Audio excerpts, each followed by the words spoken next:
Guys, good morning, good afternoon, good evening, whatever time you're watching this. My name is Wanjiku Cleopatra. I am a young woman living with HIV and a very, very dedicated and passionate girl. Girl with regards to breaking HIV stigma. Welcome to my YouTube channel. If you're new here, please consider to subscribe, and if you're my returning subscriber, asante sana. So guys, it's a new year. Happy New Year. We've not met. I've not uploaded any video.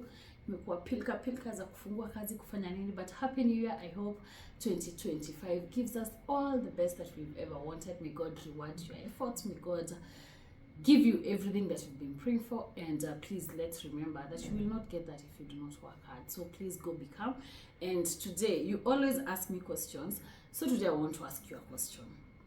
Pia nini munijibu, and it's did you know maswali wanzo hivyo, did you know that you can reduce the risk of getting infected by reducing or checking the risk factors that comes with HIV transmission?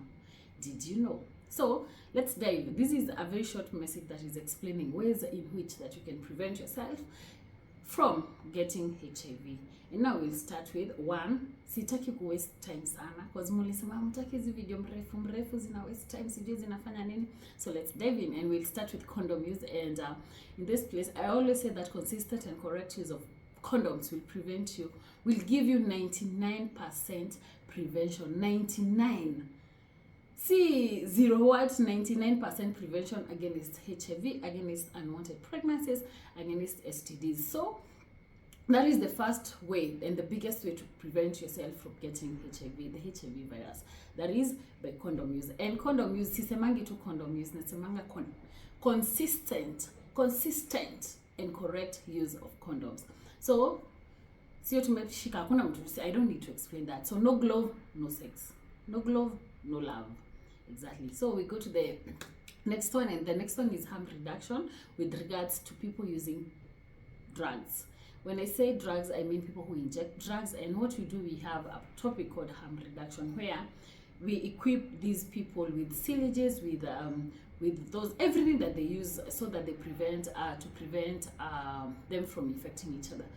Just that you know, imagine kuna watu wenye, those people who abuse drugs. This is an open conversation, because this is an open space that we make that we've made everyone to feel safe. So we have people who inject drugs, au wenye hawezi access syringes. Mtu atakuja jidunge, mimi sina pesa. We know those drugs are very expensive. So I'll come, mimi niko na pesa nijidunge. Someone will come atoe damu yangu. I didn't know that. I actually interacted with one, akaniambia that is what happens, atoe damu yake. Damu yangu aende ajidunge, because it's already with the drug. Izo iko na substance sasa, anaenda anajidunga. In between all that, there's a lot of infection that happens. So we have to reduce the harm reduction between in between people who abuse drugs, and we kill them, who inject drugs, not even abuse, inaweza kuwa ni pombe na sigara, no, people who inject drugs. And remember, PWID is part of the key population, and we are the people, those are the people that who are at the highest risk of contracting the virus. The third one is and mother to child transmission. We have always talked about this, and we discussed about the fluids that contain, or rather host or transmit, the HIV virus, and breast milk was one of them. So we have right now we are ending AIDS in children by 2027. And I'm glad to be part of that project. And I always say that every mother, there's no mother today who is HIV positive. Nijipeane an example, who is supposed to get a child who is HIV positive. When science have advanced, when we have drugs, when we have support from all sides of the hospital. So by trying and ending HIV mother to child transmission, that is another way of reducing the risk of transmission. And this happens na tunasemanga, if you get pregnant, every woman who gets pregnant today, the first thing that you need to go is to go to the clinic, get checked. And things have advanced right now. Apparently, when you go to any clinic every day, you must get tested for HIV, because we realized utakuja utestiwe, ukikuja clinic, then tugoje mpaka ukimaliza clinic, ukienda maybe to deliver, ndio unatestiwa. In between, you might have contracted the virus and you didn't know. So that is the reason the government and the Ministry of Health has decided that every pregnant mother who goes to the clinic must be tested. because we want to end it in children. We want to reduce those infections that come from mother to child. And then we go to the third one. That is the fourth one. We have the fifth one. Do you have the fifth one? Yes. But before I get to the fifth one, I wanted to explain about your mother to child transmission. We said it might happen during birth or during breastfeeding. Chances of during birth ziko kidogo sana, but chances that when breastfeeding, that is where most of the infection comes through. Let's go to the next one, and the next one is testing and counseling for HIV and STIs after every 3 months. Sasa hapa ni penye kunakuwa na kizungumkuti. Is that what you call it? Testing and counseling for HIV and STDs after every 3 months. So guys, when did you ever sit yourself down and decided leo naenda kutestiwa? Most people say it's the easiest thing to say, but the hardest thing to do. And I've worked in a facility and I've seen people, mimi usema hiyo line ya VCT ni yenyewe tu watu excuseana. Hakuna line nyingine hii Kenya unaweza enda upite mtu mpaka kwa kanisa, people will always complain and do everything. But now hiyo line ya hospitali, hiyo ya VCT to be specific, hiyo ndio unapata mtu anakwambia unaweza ingia. So testing and counseling for HIV and STDs every after 3 months, it's advisable, and that is very good. I know testing is not easy.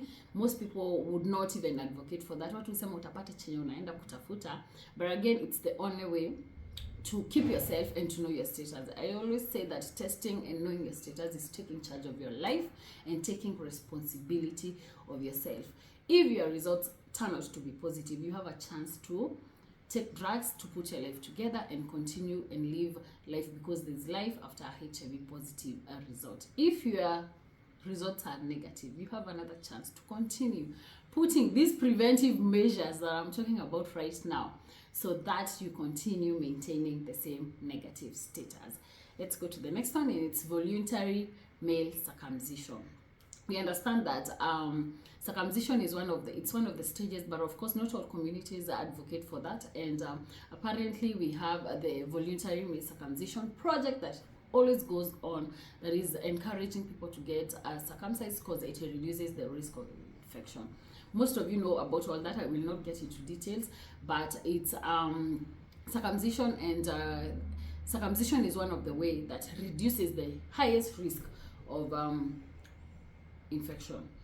And the second last one, it's administration of PEP after an exposure, and it should be before 72 hours elapse. What is PEP? We always say that PEP is the post-exposure prophylaxis. This is the drugs that you're given after a risk.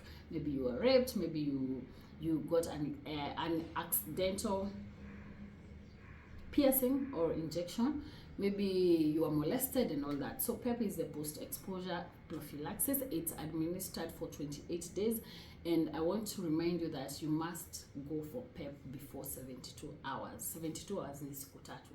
If you are exposed to a risk today, make sure that you go to the hospital, and the first thing that you should go ni kwenda hospitali ili uangaliwe, upewe PEP, and then you'll do the rest of the things after.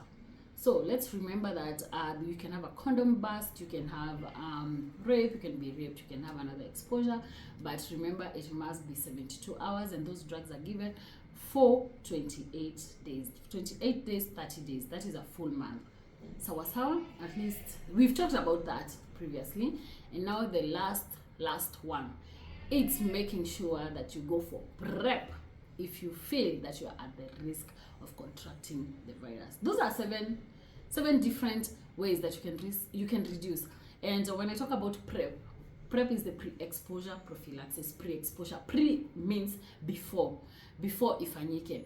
And I've talked so much about PrEP, but I will never get tired, because these are some of the many ways, the best 2 ways that are really working in regards to prevention of HIV transmission. And this is PrEP applies to people who are the highest risk of contracting the virus. and that is the key population. And we say the key population include men who have sex with men, people who inject drugs, sex workers, and we have even sex workers. Is there anyone else? No. So those are the people who are the highest risk. We have fisher folks, apparently they're part of that, but people who are at the highest risk of getting the virus and they get PrEP wanameza before. We have event driven and we have the normal PrEP, and we have PrEP in very many times. There's an injection. I don't know whether the injection is still here in the country. There's an injection, there's a PrEP, there's a ring, a vaginal ring, and then we have the drugs themselves that you take. You can decide you take the event driven, you can decide to take Hiziza, and then we had discordant couple in the key population, that in the people who are eligible for PrEP. So guys, those are the 7 ways that we can put ourselves, we can put together to prevent the risk of infection. And I will go through them. We have condom use, we have harm reduction, we have administration of PrEP, we have PEP itself, and then we have end of mother to child transmission, and which else? The 7 of them. So guys, I hope we've learned something. We'll keep doing these videos because we're doing this because we want to create a community of understanding, a community of support, and most importantly, a community of empowerment. So until we meet to the next one, may you have a happy new year. May your dreams come true. May God reward you with everything that you've been praying for, and I hope that you all win in 2025. It's a jubilation year. I hope we all win, and let's meet at the top. Bye.